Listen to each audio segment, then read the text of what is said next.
Okay, first of all, I want to thank you for this award. I'm honored and humbled.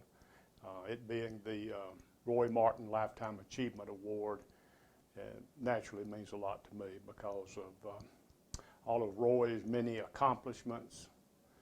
You don't have to look far around the city of Birmingham and all the metro to see all of the accomplishments of Roy Martin with subdivisions, buildings, and he's just known as a great businessman. I think I first saw Roy Martin in 1978. Could have been 76 at a board meeting, and I just remember then, of course Roy was a young man then, and there were such great speakers at those board meetings, such as Richard Sexton, and such an intellectual, and he could go on and on and on. And you would think the President of the United States was in our meeting when Richard Sexton spoke. And then Bentley Owens, that great voice of his, and then the young man Roy Martin, every once in a while would speak up and make such good sense. And that's just the kind of person Roy is. Now, the Home Builders Association has been such a big part of my life. And in a board meeting, past president's meeting down at the state 2 weeks ago, Taylor Burton, who's our chairman this year, he asked us to go around the room and just give some stories about the association. And one of the things that stood out most is most of the people there said it was the people and their friends and all that made this association so important to them.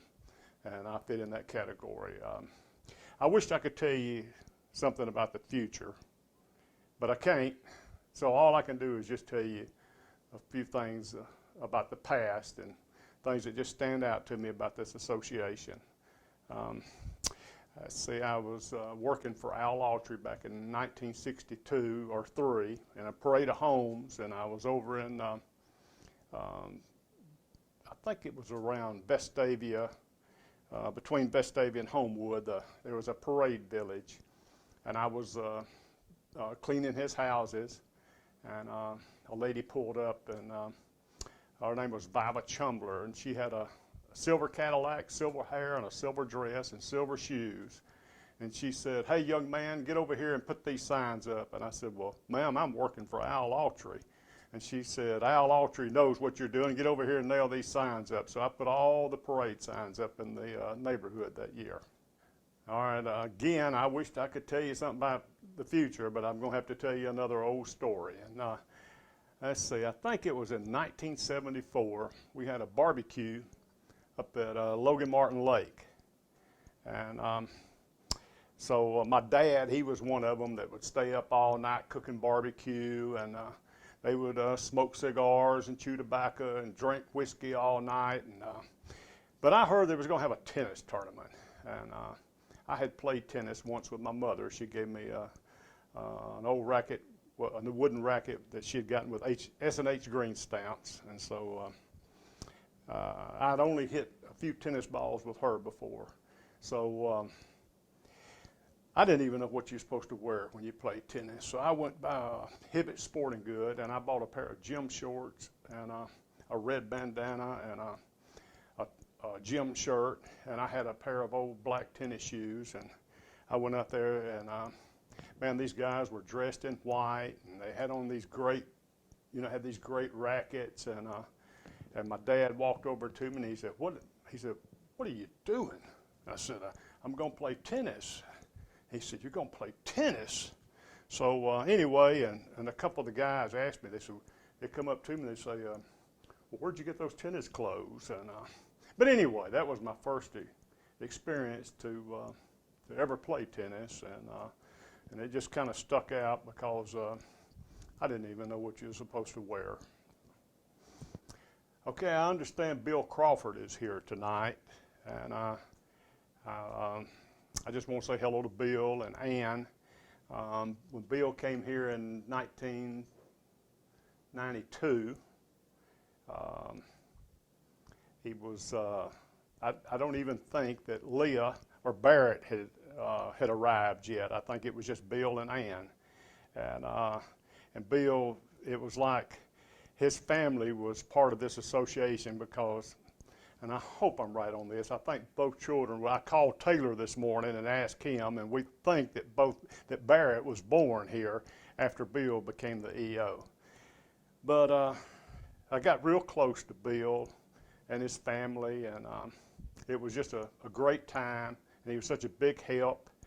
And while I'm on that, I also want to say that what a great influence some of the people in the association that work for the association have been on me.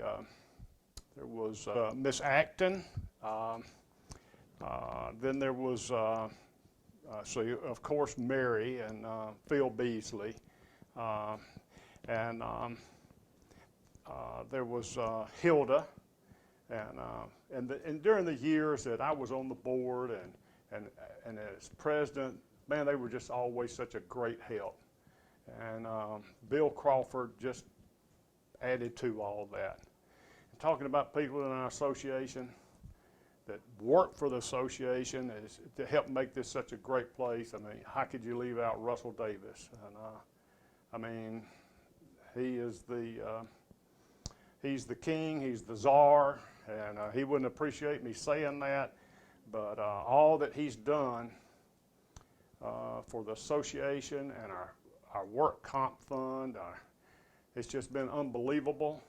And Russell doesn't want credit for anything. Same with Debbie Baxley, but they have just been tremendous and such a great influence for this association. A couple of weeks ago, I came to a codes meeting here at the association, and there was a lot of builders there, and there were a lot of city officials there. And it was talking about the new energy code. And as always, there were people there that they were very knowledgeable about the codes. But the one that had the most knowledge was one of our people. It was Brett Warren. I had to call Taylor this morning, and we couldn't remember Brett's last name. And I called Taylor, and and come to find out it was Brett Warren, who was Kenneth Warren's son that does work for the association now. But my whole point is, at that meeting, there was no question about the most knowledgeable person there about the energy codes, and that person worked for this association, and that's always the case, and has been my experience for the past 40 years, and he knew the codes in and out better than anybody else there, and that's just one of the reasons that makes me so proud of this association. Okay, since I was talking about Brett Warren, there's a story that I just thought of. Kenneth Warren he was inducted as president down at the Shakespeare Festival building down in Montgomery. And I'm just going to guess and say that was 25 years ago, maybe not that long, but it was in that vicinity. And Russell Davis had invited Lori Morgan to come and entertain at that meeting. And she was just absolutely just unbelievable. And I don't know, she was a country singer, real popular 20, 25 years ago. Well, Lori was up on the stage performing, and her pearl necklace broke, and the pearls went out all over the floor. And so everybody was scrambling to pick up her pearls. Of course, we were going to give them back to her. Well, this one builder, he was from Decatur. He had a pearl, and he said he brought it to the board meeting the next day, and he said this pearl went down Lori Morgan's, the top of her dress, and he said this pearl eventually came out the bottom of her pants. And he said, this is one of my most important treasures in my whole life.